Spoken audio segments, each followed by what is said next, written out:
We all know people that work jobs that get them tips. I have a few friends that work jobs that get them tips.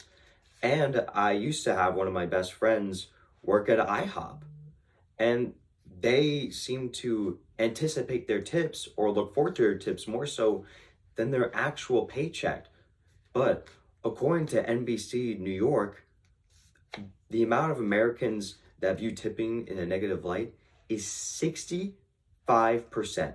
That is over half of the population of the United States of America, which to me is insane that workers look forward to a source of income that is not consistent and steady and is based on people's generosity, which is going down in recent times due to multitude of factors in life and the government and all sorts of stuff. And today we are going to be discussing why Congress must pass a law so that people that work tip jobs can get minimum wage as well as tips as well. We will look at the problem itself, the effects of said problem, and the solution to the problem. We have a serious problem. Tipped workers, they don't make a livable wage. They don't.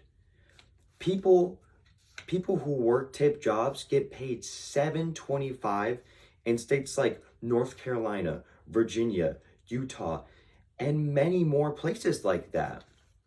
And these results were found on a multitude of different websites that list the makings of the salary of tipped workers. And as we said before, people don't want to tip due to a multitude of factors that are going on. A multitude of factors that can happen in one's personal life and due to current events that are happening. We know that tipped workers relying on tips is a problem. We know this. But here are the effects of that problem. Workers are depending on their tips to get gas, buy food or groceries, or maybe even pay some bills. But they can't do that. They just can't. It's not consistent. It's not sustainable. They can't base their livelihood off of tips. And corporations are working their workers like they make minimum wage, even though they make so much less. It's not fair to the workers that have to deal with angry customers, that have to work long hours, that have to work fast and hard, for them not to be paid minimum wage, but instead have to rely on the inconsistent generosity of people in a world where it's even hard to afford gas.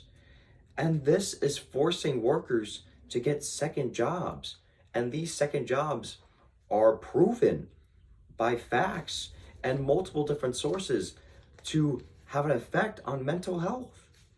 So these second jobs are not only affecting the workers, but they can also affect the corporations they are working for due to the fact that their workers are less happy with their lives and they cannot put their best foot forward during their day-to-day job.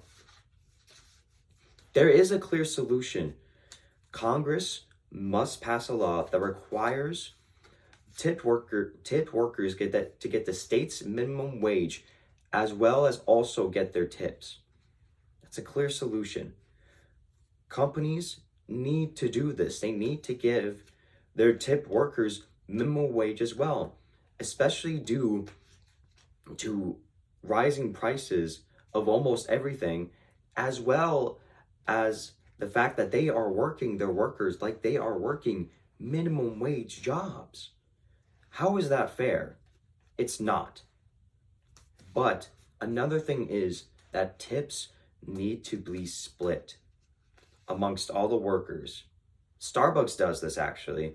They collect all the tips that are made each week, and then I don't know the exact formulas or like calculations they do, but they divide it up by everybody, and then depending on how much you work that week, that's how many tips you get. I believe personally that this will boost workers wanting to work more if the incentive is that they get more tips as well as more money through their livable wages. Tips should be a prize, like it's like the whipped cream on top of a sundae. It should be the bonus, not the main dessert or the main meal. It shouldn't be the main focus of workers. Today, we learned why Congress needs to give tipped workers the minimum wage for each state as well as their tips. We saw the problem, we saw the effects, and now we see the solution too. If prices keep rising, it will cause people to be less inclined to tip. And if this does not change, then tipped workers, like your friends, your family, my friends, my family, to be more worried about how they're going to live day by day if their money is dependent on the generosity of others, which is already at a 65% negative viewpoint that people do not want to tip. 65% of Americans do not want to tip, and these tipped workers are forced to depend on the tips that are inconsistent and that are based on the generosity of less than the majority of the United States of America. And soon, maybe they will have to get a second or third job to survive in our world today.